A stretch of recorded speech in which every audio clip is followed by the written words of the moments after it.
Later this week, students will rally on Parliament Hill to support the creation of a supervised injection site in Ottawa. It would only be the second such facility in North America, the first one being in Vancouver. The rally is the latest sign of a growing and at times heated debate over such a site. A debate that could reach a fever pitch this summer when local organizers expect to file an official proposal with Health Canada. Ashley Burke has been talking to people on both sides of the issue, listening to the arguments and looking at all the facts. She joins us now live in the studio with more on the whole debate. Ashley, what'd you find out? Lucy, a supervised injection site would be a place where addicts could shoot up while under the care of a nurse. Whether that's a good thing or a bad idea depends on who you talk to. It's a Thursday morning in Sandy Hill, and Doug Ross is on the hunt. We normally find them parking lots, parking garages. Ross is a needle hunter, one of many paid by the city to find and pick up discarded needles and crack pipes.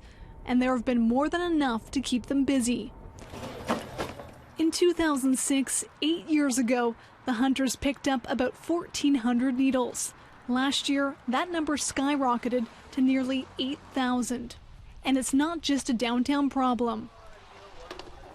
You do the puzzle. Samantha Churchill runs a home daycare in Orleans. She's wary about taking the kids outside ever since she found a dirty needle near her home. My own child, he's 2 years old, he's standing right next to me as I'm picking this up.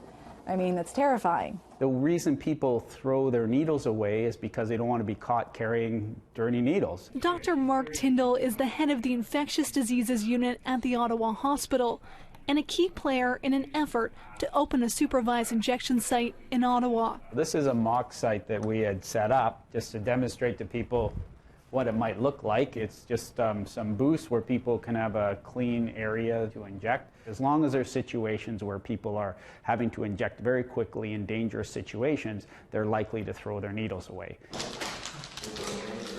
Tyndall points to the supervised injection program in Vancouver.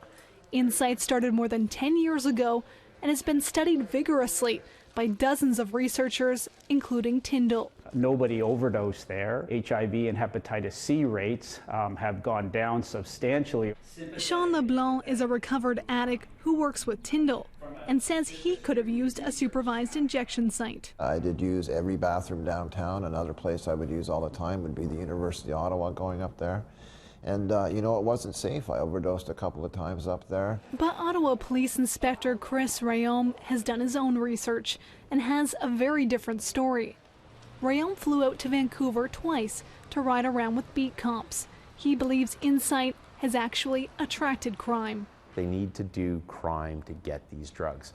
The stat is for every $1 that they need to purchase drugs, they have to steal $3 worth of stuff.